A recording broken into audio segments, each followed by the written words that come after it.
कि कालू कौवा पेड़ की डाल पर बैठा गरम गरम समोसों को देखकर मुंह से राल टपका रहा था।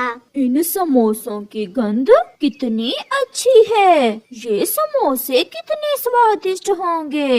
काश मेरे पास भी पैसे होते तो मैं भी ये समोसे खा सकता। कौवा ऐसा सोच रहा था जब कबूतर का बेटा किकी उस दुकान से समोसे लेकर जाता है।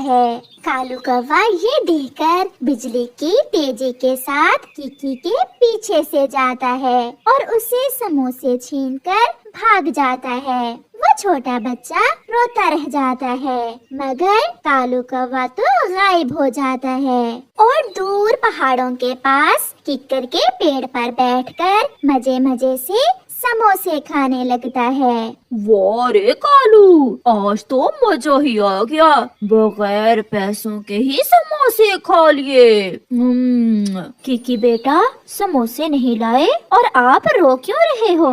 पापा पापा, मेरे समोसे कोई काले रंग का पक्षी छीन कर ले गया। काले रंग का पक्षी? ये तो जरूर वो कालू कौवा ही होगा। आप भी हर बात पर शक कालू पर ही करते हैं। ये भी तो हो सकता है कोई और पक्षी हो। कालू कौवा हर रोज घर से निकलता और किसी न किसी दाव में रहता। आज कालू कौवा उड़ता हुआ जा रहा था कि उसकी नजर एक बूढ़ी फाख्ता पर जाती है जो अपने घर के बाहर बैठी हुई थी। कालू कौवा तुरंत वहाँ आ जाता है। माँ जी, क्या बात है? आप ये पैसे लेकर कहाँ जा रही हैं? बेटा, मैं दुकान पर जा रही हूँ। मेरी बेटी आज आएगी। मैं उसके लिए मिठाई लेने जा रही थी। माँ जी, आप बैठे और मैं अभी आपको मिठाई ला देता हूँ। तुम कितने अच्छे कौवे हो बेटा। ऐसे ही दूसरे पक्षी कौवों को बदनाम करते रहते हैं कि कौवे बहुत बुरे होते हैं। फिर कालू कौवा बूढ़ी फाख्ता से पैसे लेकर भागता है। चल भी कालू, आज का बंदोबस्त हो गया। कालू सीधा मिठाई की दुकान पर जाता है और वहाँ से मिठाई लेता है और वो बूढ़ी फाख्ता के पास वापस जाने की बजाय वहीं पहाड़ों पर जाकर बैठ जाता है और मजे से मिठाई खाने लगता है। उधर बूढ़ी फाख्ता शाम तक कौवे का इंतजार करती है, परंतु कालू कहाँ से आने वाला था। वो तो बूढ़ी फाख्ता को चूना लगाकर भाग गया था। चिड़िया वहाँ से गुजर रही थी। बूढ़ी फाख्ता उसे आवाज देती है, चिड़िया बेटी, मेरी बात सुनो। जी माँ जी, क्या बात है? बेटी, एक कौवा मुझसे पैसे लेकर मिठाई लेने गया था। सुबह से शाम हो गई है, अब तक लौट कर नहीं आया। थोड़ा आगे तो देखना उसे। माँ, कौवा बड़ी चोंच वाला, बड़े आकार का कौवा? हाँ हाँ, ऐसा ही था वो। माँ जी, वो तो एक नंबर का फ्रॉडिया है। वो अब कहाँ आएगा? वो तो आपके पैसे लेकर खा पी गया होगा अब तक। फिर बूढ़ी फाख्ता रोने लग जाती है। कमबख्त मुझसे कहता था, माँ जी आप थक जाओगी, लाओ मैं मिठाई ला देता हूँ। ऐसे ही कुछ दिन गुजर जाते हैं। कौवे को एक नया उपाय मिलता है फ्रॉड करने का। वो तोती के घर जाता है, दरवाजे पर दस्तक देता है। तोती बाहर आती है। मिट्ठू ने भेजा है मुझे। उसका ऑटो रास्ते में ही पंक्चर हो गया है। वो कहता है कि मेरे घर से कुछ पैसे लेकर आओ। कितने पैसे मांगे हैं पति जी ने? पंक्चर 100 का तो लगेगा, अगर ज्यादा है तो आप ज्यादा दे दें। फिर तोती कालू कौवे को 100 रुपए दे देती है। मेरे पास इतने ही हैं। आप यही जाकर उसे दे दें। ऐसे कालू पैसे लेकर भागता है और जाकर मजे करता है। ऐसे कालू किसी को ना छोड़ता, कभी किसी से पैसे छीन लेता, कभी किसी को उल्लू बना लेता और कभी किसी से धोखा करता। फिर एक दिन कालू मस्ती में इतना पागल हो जाता है कि वो चील के बच्चे से ही जलेबियां छीनकर खा लेता है। मैं बताऊंगा, मैं मम्मा को बताऊंगा और मैं भाग जाऊंगा, किसी के हाथ नहीं आऊंगा। कव्वे ने इतना ही कहा था कि पीछे से बड़ी चील आ जाती है। ओए कव्वे, क्यों डरा रहे हो मेरे बेटे को? चील को अपने पीछे देखकर कालू डर जाता है। मम्मा, मम्मा, इस गंदे कौवे ने मेरी जलेबियां छीन कर खा ली हैं। नहीं नहीं चाची जी, बच्चा है, झूठ बोल रहा है। मैं तुम्हें अभी बताती हूँ। ऐसा कहते हुए बड़ी चील कालू को उसी किक्कर के पेड़ से उल्टा लटका देती है, जिस पर बैठकर वो चीजें खाया करता था और डंडे से उसकी पिटाई करती है। शोर सुनकर सब वहाँ आ जाते हैं और कौवे की पूंछ टूट जाती है। कौवा धड़म से जमीन पर गिर जाता है। दोस्तों, मुझे बचाओ, मुझे बचाओ, मैं फिर कभी बुरे काम नहीं करूँगा। चिड़िया चील से कौवे को बचाती है और कौवा अपनी टूटी हुई पूंछ के साथ शर्मिंदगी के साथ वहाँ से भाग जाता है और फिर कभी उस जंगल में नजर नहीं आता। ये कहानी एक ऐसे पक्षी की है जो आज जंगल में सबसे कामयाब पक्षी है। उस पक्षी ने वो कामयाबी कैसे हासिल की, आइए हम आपको बताते हैं। दूर किसी जंगल में चिड़ियों का एक परिवार रहता था। पापा चिड़िया के मर जाने के बाद मम्मा चिड़िया के लिए अपने बेटे का पालन पोषण बहुत मुश्किल हो गया था, मगर उसने हार नहीं मानी। वो मेहनत करती, वो दूसरों के घरों में काम करती, क्योंकि उसे आस थी कि एक दिन जरूर आएगा जब उसका बेटा पढ़ लिख कर बड़ा पक्षी बनेगा और उसे अपनी जिंदगी के सारे दुख भूल जाएंगे।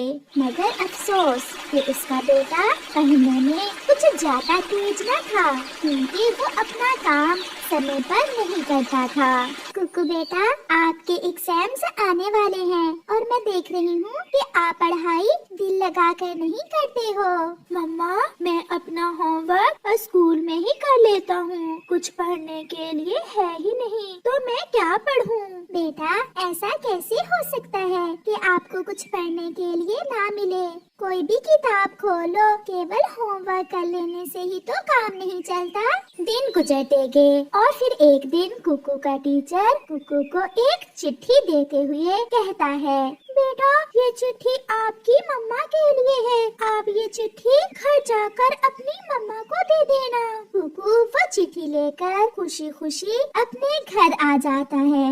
मम्मा, मम्मा, टीचर ने ये चिट्ठी आपके लिए दी है। लाओ बेटा, मैं देखती हूँ। फिर मम्मा चिड़िया अपने बेटे से वो चिट्ठी लेकर पढ़ती है। मैं बड़े दुख से कह रहा हूँ कि आपका बेटा पढ़ने में जरा भी दिल नहीं लगाता और हमारे स्कूल के एग्जाम्स शुरू होने वाले हैं। हम नहीं चाहते कि आपके बेटे की वजह से हमारे स्कूल का नाम खराब हो, क्योंकि ये फेल होगा, ये कामयाब नहीं हो सकता। इसलिए बेहतर है कि हम आपके बेटे को अपने स्कूल से निकाल रहे हैं, आप इसे घर में ही पढ़ाएं। मम्मा, टीचर ने क्या लिखा है चिट्ठी पर?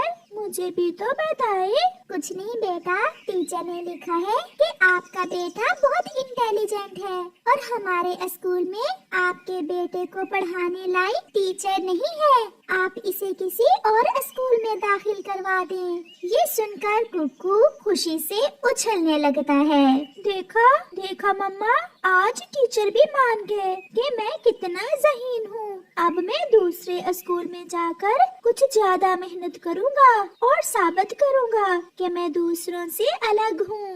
मम्मा चिड़िया वो चिट्ठी अपनी अलमारी में रख देती है। दूसरे दिन मम्मा चिड़िया अपने बेटे को दूसरे स्कूल में दाखिल करवा देती है। अब बेटा, मैं चाहती हूँ कि ये स्कूल भी तुम्हारी ऐसे ही तारीफ करे जैसे पहले स्कूल वाले करते थे। मम्मा, मैं आपको विश्वास दिलाता हूँ कि मैं मेहनत करूँगा, मैं पहले से ज्यादा लगन से पढ़ूंगा। फिर उस दिन से कुकू में एक नई तब्दीली आती है। वो रात को देर तक लालटेन जलाकर पढ़ता, वो ज्यादा मेहनत करता, वो समय पर सारे काम करता। ऐसे ही दिन और रात गुजरते गए और कुकू स्कूल का इम्तिहान अच्छे नंबरों से पास कर लेता है। फिर उसे आगे की पढ़ाई के लिए दूसरे जंगल जाना था।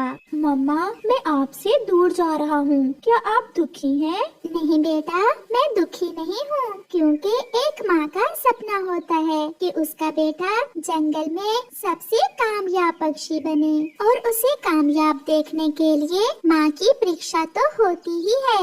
आप जाओ बेटा, और जब वापिस आओ तो मेरी आशाएं पूरी करके आना। जाओ बेटा। मम्मा, मैं वादा करता हूँ, मैं जंगल में सबसे कामयाब पक्षी बनूंगा। मैं मेहनत करूंगा, मैं आपके सपने जरूर पूरे करूंगा। फिर कुकू हवाई मोटर पर बैठकर दूसरे जंगल चला जाता है। मम्मा चिड़िया दूसरे पक्षियों के घर में काम करती और जो पैसे बचते अपने बेटे के लिए भेज देती। उसका बेटा भी अपनी मम्मा के सपने पूरे करने के लिए दिन रात मेहनत करता। वो समय जाया ना करता, वो पढ़ता। 1 साल गुजर जाता है, समय का तो पता ही नहीं चलता, और कुकू अपनी पढ़ाई मुकम्मल करके बड़ा ऑफिसर बन जाता है। कुकू बेटा, हमें गर्व है आप पर कि आप हमारे कॉलेज से पढ़े और आज आप बड़े ऑफिसर हो। टीचर, ये सब मेरी माँ की वजह से है। कल मेरी माँ मुझे देखकर खुश हो जाएगी। मैंने कर दिखाया वो सब जो मेरी माँ का सपना था। दूसरे दिन कुकू घर आने के लिए बहुत बेचैन था।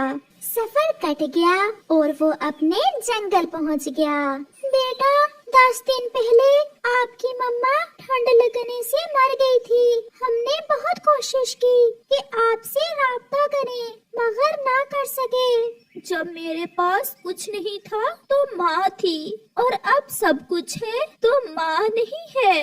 मेरे किस काम की ये पढ़ाई? ऑफिसर तो बन गया, मगर किसे बताऊं कि मैं ऑफिसर हूँ? कौन खुश होगा मेरे ऑफिसर बनने पर? फिर रोते हुए कुकू अपने घर जाता है। रात को कुकू अपनी मम्मा की अलमारी से अपनी मम्मा की ऐनक निकाल कर लगा लेता है। वह अपनी मम्मा की पुरानी चीजों को उठा उठा कर देख रहा था जब वो चिट्ठी उसके हाथ लगी, जो आज से 2 साल पहले उसके तोते टीचर ने उसे दी थी। कुकू वो चिट्ठी पढ़ता है और आंसू उसकी आंखों से बारिश के कतरों की तरह गिर रहे थे। मम्मा, आपने मुझे निराश नहीं किया, मुझे हौसला दिया आगे बढ़ने का, पढ़ने का। मुझे स्कूल से निकाल दिया तो आपने मुझे डांटने की बजाय मुझ पर विश्वास किया।